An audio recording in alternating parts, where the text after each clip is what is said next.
members of your group, and they're all top shelf people. And I have no doubt you guys made a great choice. So thank you. And y'all read this contract? Yes, sir. Because I noticed there's a scope of the work in your draft here, which I'm assuming is going to be the agreement that they'll be signing. But then in their proposal, they have a detailed scope of the work, which is another, it's like 6 pages, 5.5 pages, 5 pages. Do they coordinate well, and is it going to be appended to the contract? Is their scope of work going to be referenced in our agreement? If you look on, I want to say it's the last page of the contract before the signature page, it talks about an attachment for reference purposes.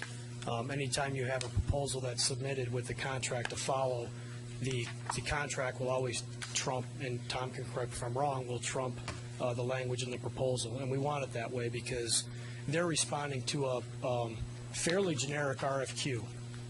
In the sense that I wrote that so we would solicit some ingenuity in the response. So they're responding to what they believe is going to be a true plan in their eyes, not what we want, but what they feel as planners and as designers is going to best meet our needs. So their scope of work is not always going to reflect what the end product is. And this scope of work was a result of us negotiating with them after we decided that they were the most qualified firm. Hey, do you see any conflicts between our 1.5-page scope of the work and their 5-page scope of work? Not at all. Okay. I haven't had a chance to really analyze these, but there's a lot of text there.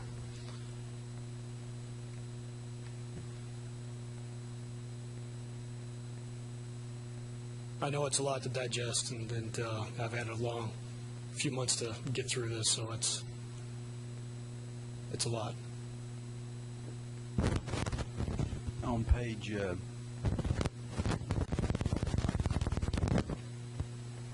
on page 7 at the top,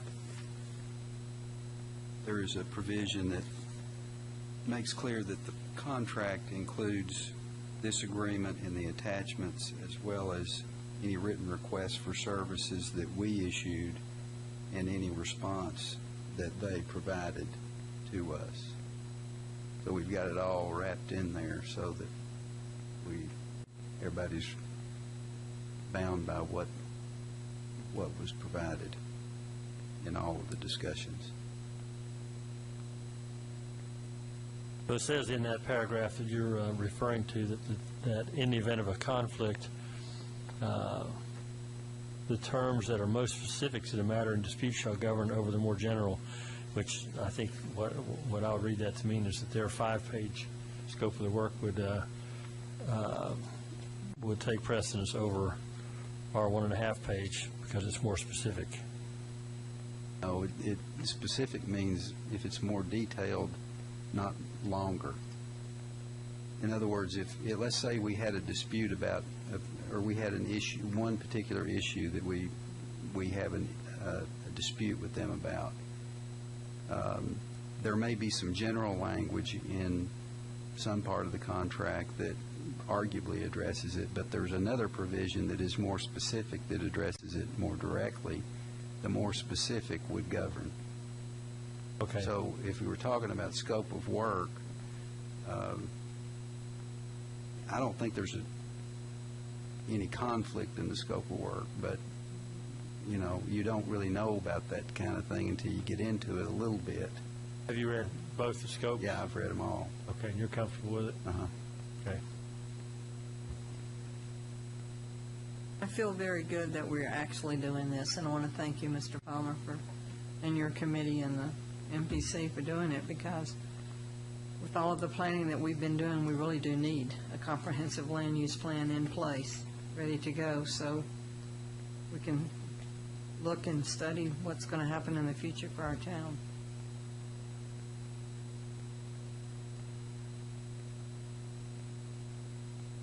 Make a motion for approval. Second. All in favor say aye. Aye. Aye. Any opposed? Move on to ordinances. First All of these are second reading. Ordinance 12-02, ordinance to amend the Farragut zoning ordinance, Chapter 3, Sections 12, General Commercial District C1, and Section 15, Regional Commercial District C2, to clarify similar uses established by the Board of Zoning Appeals.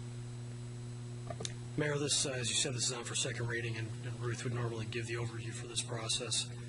As with first reading, this was initiated by the town staff in order to take some of the decisions that the BZA has made over the years and incorporate them into our ordinance. And it's a normal part of the process, and it's necessary to make sure that we're not compounding BZA determinations and using those for decision-making purposes. So this went through the Planning Commission, and I don't know offhand what the vote was, but I believe it was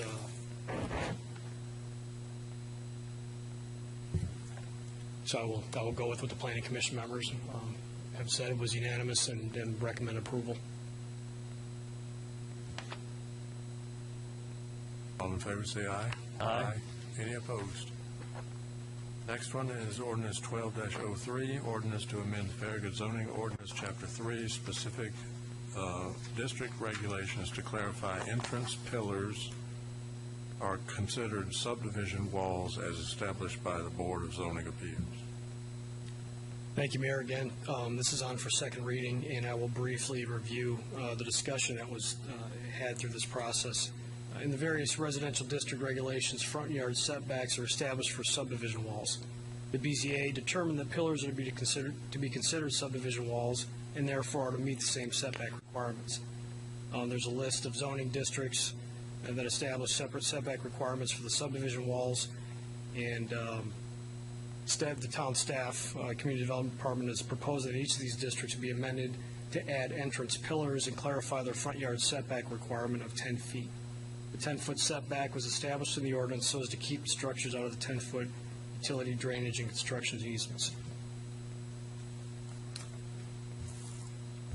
And I will defer to the Planning Commission members. It says, on January 19, 2012, in a unanimous vote, the Farragut Municipal Planning Commission recommended approval of ordinance 12-03.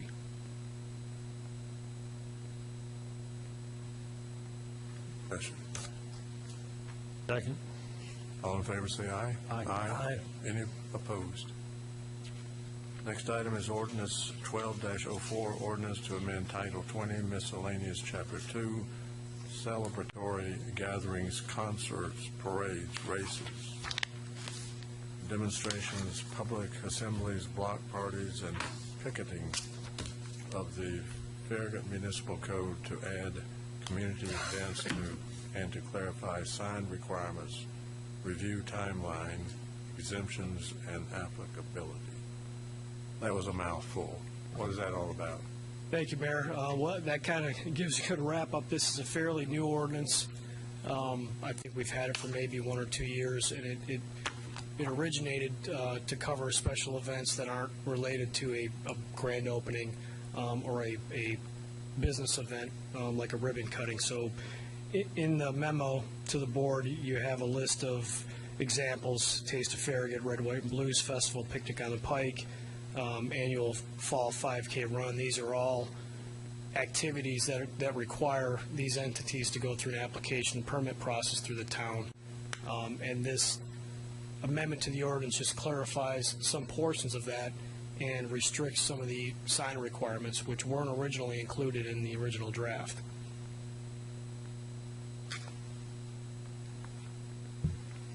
This went through the Planning Commission, and I don't see it on here when it went through.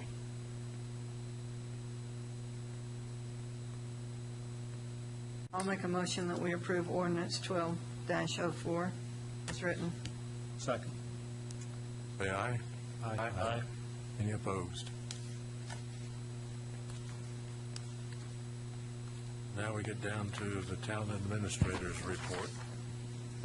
Thank you, Mayor. Just a couple quick things tonight. We are doing a lot of planning this year, and next Tuesday night, February 28th at 5:30.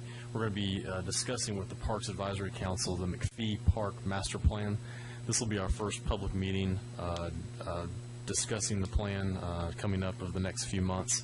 So certainly everybody on the board is invited to come and give your input, and as well as anybody else from the public. Also, we have our second and hopefully final session for a strategic planning session with the Board of Mayor and Aldermen on Saturday, March the 3rd at 8 o'clock at Turkey Creek Medical Center, and this should be able to wrap up what we started last week. So that is all I have tonight.